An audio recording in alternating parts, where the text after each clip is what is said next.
Assalamualaikum, welcome back to Invest Saham. Pada video ini kita akan update money flow untuk saham Big Banks dan hasil dividen saham BBRI. Sebelumnya disclaimer on, video ini bukan ajakan jual beli saham, so langsung saja kita ke pembahasan. Jadi hari ini IHSG masih ada koreksi 1,5% di level 6.161 dengan net sell asing di market reguler mencapai 103 miliar. Dan jika kita perhatikan ternyata IHSG kita di sesi 1 tadi sempat amblas guys ya di bawah level supportnya yaitu di bawah 6 ribuan. Sempat menyentuh di 5.972 ya dengan koreksi 3% lebih. Nah, jadi apakah IHSG ini akan mampu bertahan ya di atas 6.000 atau malah ada potensi untuk bisa kembali turun di bawah 6 ribuan bahkan ke 5.900 dan 5.800-an. Nah, sementara untuk kurs rupiah hari ini juga masih ada pelemahan 0,3% di level 16.546 rupiah per 1 USD-nya. Nah, jadi kita pun berharap ya sebenarnya ekonomi Indonesia ini bisa lanjut menguat lagi, rupiah juga bisa lanjut menguat ya meskipun ya di tengah kondisi ekonomi global yang kurang menentu ya dan juga kurang bagus dikarenakan Presiden Donald Trump ini memberlakukan kenaikan tarif impor untuk negara-negara seperti China, Kanada, Meksiko dan lainnya. Itu sebenarnya juga akan berdampak ya untuk Indonesia dan ini pun terlihat ya dari penguatan penguatan dolar di mana rupiah kita yang juga ya sebagai korbannya ikut melemah gitu ya. Di sisi lain memang defisit fiskal negara kita juga sedang membengkak gitu ya. Penerimaan pajak negara juga turun, ya akibatnya APBN defisit. Nah, ini juga sebenarnya menjadi perhatian kita bersama.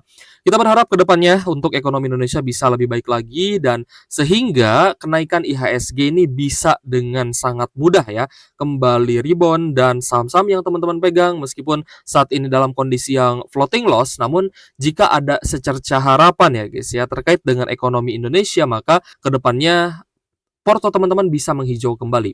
Tapi kita akan coba update terlebih dahulu ya terkait dengan hasil dari RUPS saham Bank BRI ya guys ya. Di mana BBRI memutuskan untuk membagikan dividen jumbo sebesar Rp343,4 per saham, tembus 51,7 triliun. Nah, ini angkanya sebenarnya sedikit lebih besar ya dibandingkan apa yang kemarin kita prediksikan untuk teman-teman.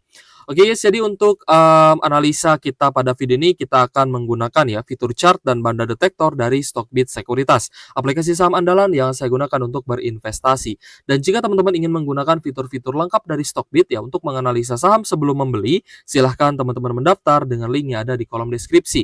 Karena tentunya semua aspek ya dalam fitur Stockbit itu akan selalu diimprove dan akan memudahkan analisa teman-teman. Nah, jadi di sini kita update ya guys ya terkait dengan hitungan dari dividen ya. Meskipun tadi rumornya atau isunya RUPS tahunan BBRI itu katanya molor waktunya gitu ya. Jadi agak sedikit terlambat ya. Bukan sedikit ya, mungkin sangat-sangat terlambat yaitu terjadi di sore hari. Namun ada hal yang kita lihat cukup mengejutkan gitu ya. Nanti kita akan bahas di akhir video. Kita akan update dulu ya terkait dengan money flow untuk saham-saham big banks dan juga prediksi dividen terutama untuk Bank Mandiri dan juga BBNI. Nah, seperti yang kemarin kita sebutkan ya, jika negara ya atau pengendali ya dari sebuah saham menginginkan kenaikan dari dividen, maka yang akan dinaikkan adalah dividen payout ratio gitu ya. Sedangkan EPS ini kan dari hasil ya laba bersih tahunan ya dibagi dengan jumlah lembar saham gitu. Jadi muncullah angka EPS atau earning per share. Nah, untuk dividen payout ratio ini bisa dirubah gitu ya. DPR itu bisa dinaikkan, bisa diturunkan. Jadi kalau misalkan dalam hal ini ya pengendali dari BBRI adalah negara, maka ketika negara menginginkan dividen besar dari BBRI ya maka yang akan dinaikkan adalah dividen payout ratio. Nah, kemarin kita predik di 85% ya. Ternyata kalau misal kita hitung ya di 86, sekian persen ya. Jadi ada sedikit kenaikan ya untuk DPR BBRI dengan dividen Rp343 per saham ya sesuai dengan apa yang diberitakan juga ya dan memang ini menjadi keputusan dari manajemen BBRI. Nah, interim yang sudah dibagikan adalah Rp135 per saham dengan yield 3,6%. Jadi teman-teman yang kemarin sudah dapat dividen interim ditambah plus dividen final, otomatis teman-teman akan dapat dividen full Rp343 per saham. Untuk dividen final BBRI itu 208 jadinya ya. Kemarin kan sekitar 202 ya. Ada kenaikan sedikit ya menjadi Rp208 per saham dengan yield yang lebih tinggi juga yaitu di angka 5,7% gitu ya. Jadi kalau misal digabung ya interim dan final itu yieldnya mencapai 9% lebih gitu ya. Jadi untuk BBRI kita lihat hari ini masih ada koreksi ya 2,4% di level Rp3.610 per sahamnya. Dan ternyata masih ada distribusi yang cukup besar ya di tanggal 24 Maret hari ini ya guys ya. Terutama dari ZP, YURX, LG dan juga BK. Nah, kalau misalkan BK-nya ketika akumulasi itu kan menjadi top buyer.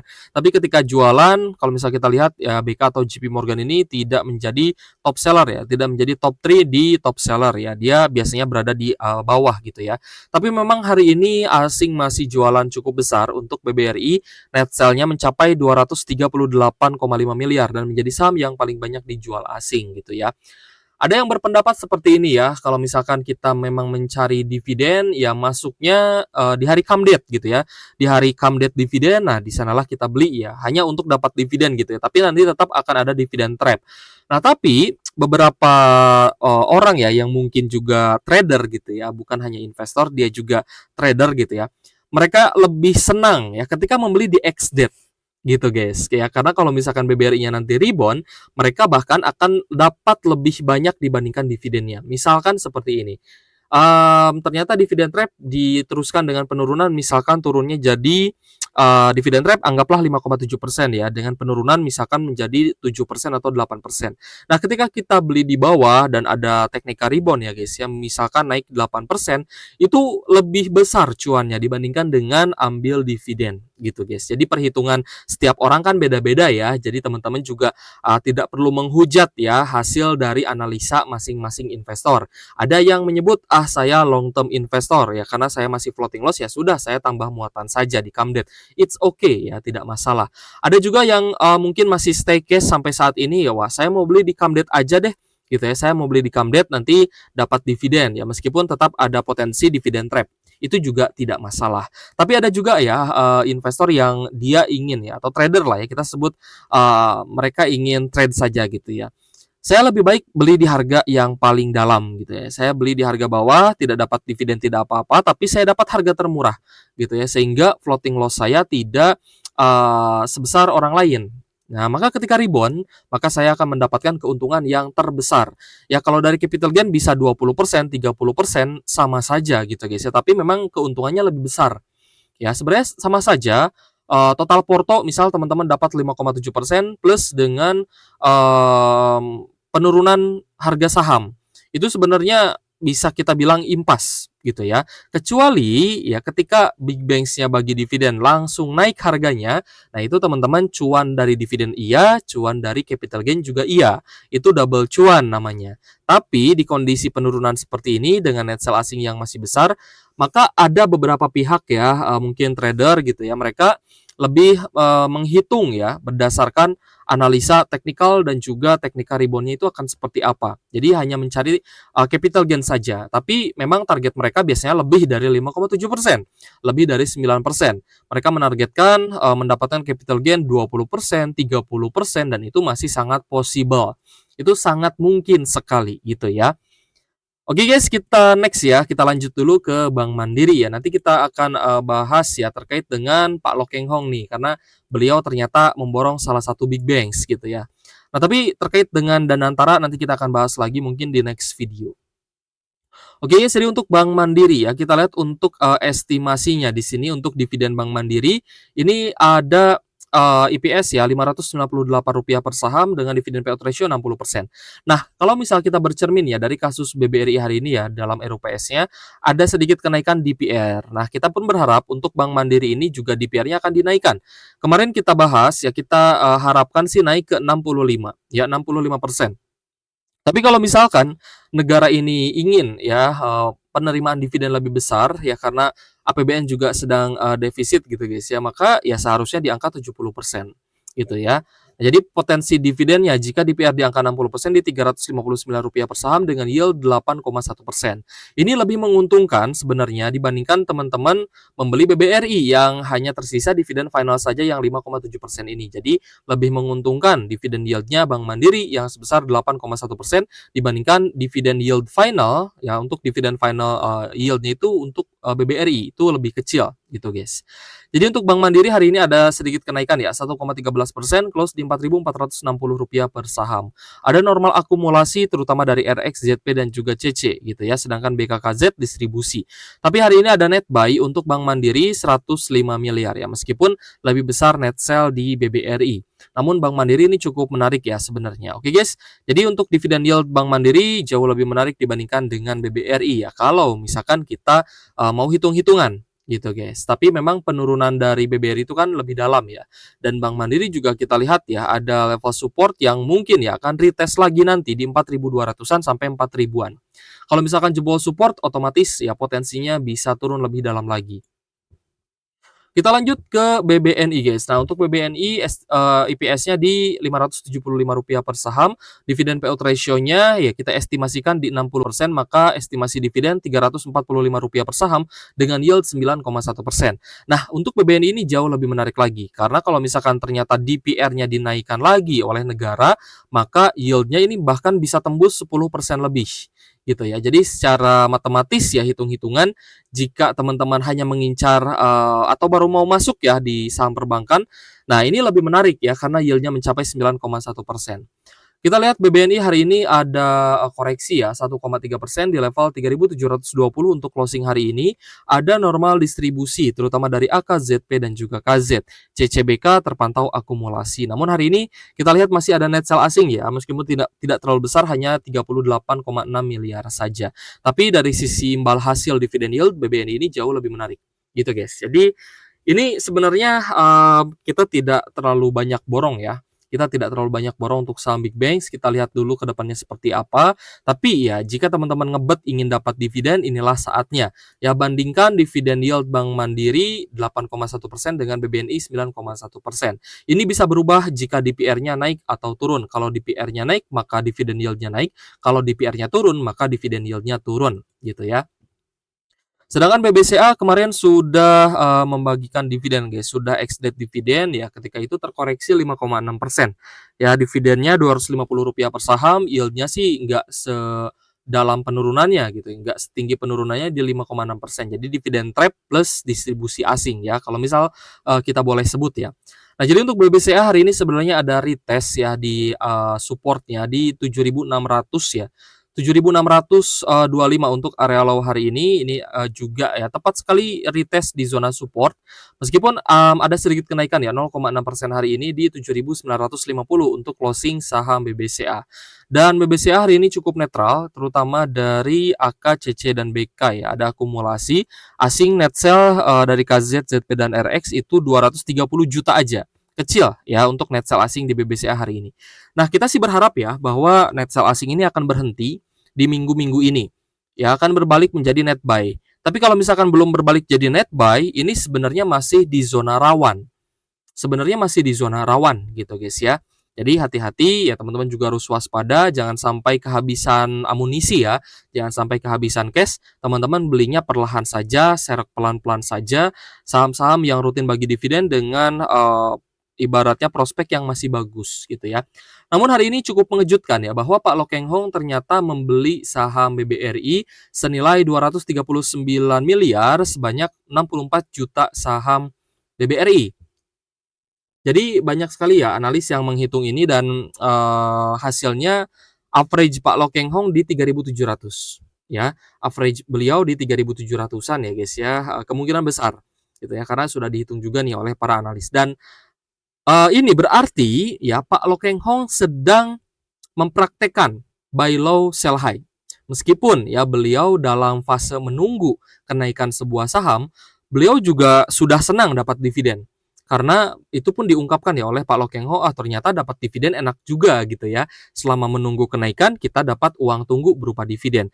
Tapi teman-teman harus ingat, teman-teman itu berbeda dengan Pak Lo Keng Hong. Dari sisi amunisi saya yakin Pak Lo Keng Hong ini baru masuk sedikit di BBRI gitu ya. 239 miliar menurut saya untuk Pak Lo Keng Hong itu sedikit gitu guys. Jadi saya yakin beliau masih akan ambil lagi ya atau beli lagi BBRI di harga yang jika lebih murah maka beliau akan beli lagi. Ya, jadi nanti kalau misalkan BBRI-nya turun, beliau masih sanggup untuk averaging down untuk beli lagi di harga yang lebih murah. Karena menurut beliau ketika market crash ini adalah peluang emas. Jadi jangan disamakan ya dengan investor lain yang sedang floating loss. Beliau baru masuk, beliau beli di harga bawah karena menurut beliau ini BBRI sudah mulai murah nih, sudah mulai menarik gitu ya. Jadi beliau borong pas RUPS gitu ya, sebelum come date dividen. Nah, jadi ini yang harus kita contoh sebenarnya. Beliau ya ketika BBRI-nya anjlok ya guys ya. Hari pertama ya bisa kita sebut hari pertama anjlok ini kan ada open gap down ya di tanggal 25 September ya, lalu di 26 September ini kan turun. Beliau itu masih sabar. Beliau masih sabar guys, belum beli. Ya beliau belum beli BBRI, masih sabar ya dan tidak buru-buru. Tidak seperti mayoritas dari investor lain yang mungkin ya sangat bernafsu melihat BBRI turun 3%, ah saya all in. BBRI turun 2%, ah saya all in gitu ya. Nah, kalimat-kalimat ini sebenarnya memicu optimisme dari investor retail yang terus memborong sehingga ketika dibawa turun ke area terendah gitu. Ini kan terendah BBRI di 3.300 nih. Nah, saya yakin Pak Lo Keng Hong juga incar di 3.300-an.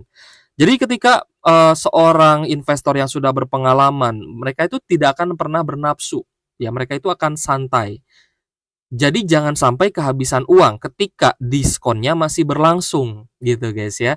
Jadi ketika diskonnya belum selesai nih, ya teman-teman juga harus punya cash gitu ya untuk nantinya membeli lagi saham yang sama di harga yang lebih murah tentunya. Nah, tapi teman-teman juga tidak bisa 100% mengikuti langkah dari Pak Lo Keng Hong. Karena Pak Lo Keng Hong juga sebenarnya terkadang ya membeli saham yang ternyata hasil dari kinerjanya tidak bagus. Contohnya ada ABMM ya di mana labanya pernah ini ya anjlok ya. Sorry ya bukan pernah memang anjlok ya. Ini kan Maret 2025 ya. Anjlok 51% untuk kinerja full year 2024-nya gitu guys. Jadi kalau misal teman-teman tidak jual ABMM di harga pucuk ya waktu itu, maka teman-teman malah akan kembali BEP balik modal atau bahkan mungkin berbalik minus. Jadi meskipun sahamnya sama, strateginya akan berbeda gitu ya karena posisi belinya juga beda. Pak Lo Keng Hong ini terbiasa beli di harga rendah, di harga bawah, di harga terdiskon. Nah, itu yang harus kita tiru dari beliau ya guys, dari Pak Lo Keng Hong, tapi tidak bisa 100% kita ikuti ya, tetap kita ambil yang baik-baiknya, kita ambil yang bagus-bagusnya saja. Nah, ini kan misalkan Pak Lo Keng Hong tetap setia ya terhadap saham DILD meskipun dalam tren yang turun ya, meskipun DILD setahu saya juga tidak bisa lagi bagi dividen gitu guys. Jadi tidak semua saham Pak LKH ini bagi dividen. Contohnya juga ada BMTR gitu guys ya, ada BMTR juga yang mungkin jika teman-teman disuruh ya sama Pak LKH beli BMTR gigih gitu kan, coba beli BMTR kalian gitu, pasti kan teman-teman gak akan mau ya. Kenapa? Karena ngapain saya beli sahamnya Thanos gitu kan, ngapain saya beli BMTR, toh BMTR-nya nggak bagi dividen gitu ya. Ngapain saya beli DILD? Kan ada saham properti lain yang lebih menarik. Nah, mungkin teman-teman akan berkata seperti itu. Ngapain saya beli ABMM? Kan ada saham batubara lain yang menarik. BSSR, PTBA, ITMG gitu ya. Yang masih rutin bagi dividen dengan yield yang besar gitu. Jadi ya kembali lagi ya, apa yang dipraktekkan oleh Pak Lo Keng Hong ini yang harus kita tiru adalah beli di harga bawah ketika terdiskon. Ya, bukan all in all in all in. Nah, kata-kata all in ini agak mengusik ya sebenarnya karena ini memicu optimisme berantai gitu. Jadi orang-orang yang tadinya saya nanti mau beli deh di harga terdiskon karena ada yang all in, karena ada yang borong gitu ya. Jadi dia pun ikut tergerak gitu ya. Apa saya borong aja ya di harga sekarang gitu. Padahal diskonnya belum selesai. Nah, ini yang harus teman-teman perhatikan. Oke guys, jika teman-teman ingin menggunakan fitur-fitur yang lengkap dari Stockbit Sekuritas, silahkan teman-teman mendaftar dengan link yang ada di kolom deskripsi ya. Terima kasih sudah menonton dan semoga bermanfaat untuk teman-teman. Thank you for watching, see you on the next video. Wassalamualaikum warahmatullahi wabarakatuh.